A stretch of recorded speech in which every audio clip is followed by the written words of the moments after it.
Hello everyone, welcome back to my YouTube channel. मी धनश्री पुन्हा एकदा तुमच्या सगळ्यांचं स्वागत करते आपल्या यूट्यूब चॅनलमध्ये.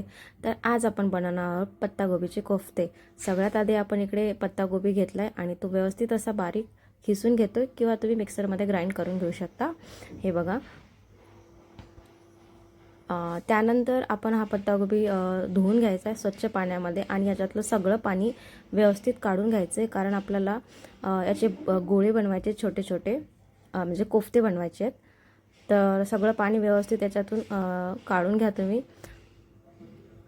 त्यानंतर आपण यामध्ये मी जसं मिरची कोथिंबीर याची पेस्ट करून घेतली, आलं लसूण मिरची कोथिंबीरची, आपल्या चवीनुसार लाल तिखट, मीठ, हळद आणि थोडंसं कॉर्नफ्लॉवर मी इथे ॲड केलं आहे. गरज नाही आहे पण ठीक आहे, थोडंफार तुम्ही करू शकता, ऑप्शनल आहे.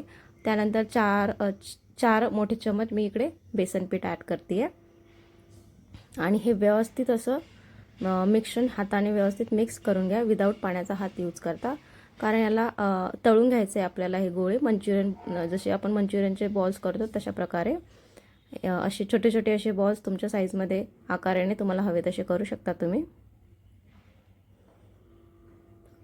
बिलकुल पाण्याचा हात घ्यायची गरज नाही किंवा पाणी टाकायची गरज नाही. त्या इकडे मी तेल गरम करून घेतलं आहे. आता यामध्ये आपण सगळे असे कोफ्ते तळणार आहोत.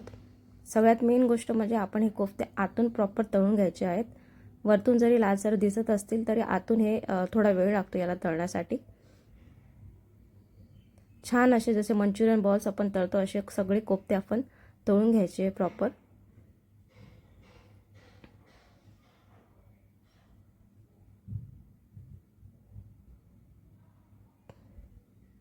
सगळे कोफ्ते असे मी छान तळून घेतलेत आणि हे बघा, तुम्हाला रिझल्ट लगेच दिसेल. त्यानंतर पार्ट येतो आपल्याला भाजीचा. आपल्याला इकडे मी मिक्सरमध्ये हिरवी मिरची, कांदा, टोमॅटो आणि कोथिंबीरची पेस्ट बारीक करून घेते आहे.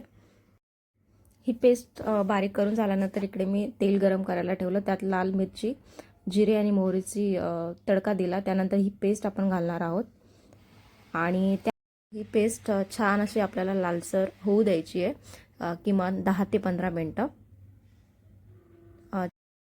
यानंतर आपल्याला यामध्ये परत जसं लालसर अशी पेस्ट झाली आपली, छान भाजून झाली आहे. त्यानंतर आपल्याला आपल्या हव्यानुसार मसाले किंवा मिरची पावडरचा यूज परत करायचा आहे.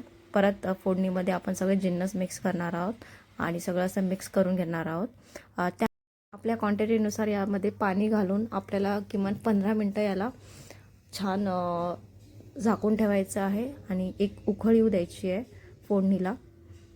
आणि तुम्ही बघू शकता उकळ आल्यानंतर आपण यामध्ये मंचुरियन बॉल्स ॲड करणार आहोत किंवा कोफ्ते ॲड करणार आहोत.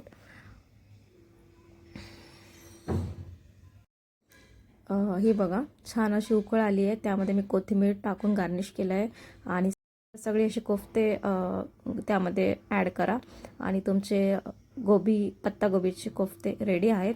व्हिडिओ आवडला असेल नक्की like, share, subscribe. Thank you so much for watching. असेच नवीन नवीन व्हिडिओ मी तुमच्यासाठी घेऊन येईल. कमेंट देखील करत राहा आणि नंतर भेटूयात परत पुढच्या व्हिडिओमध्ये. Thank you so much.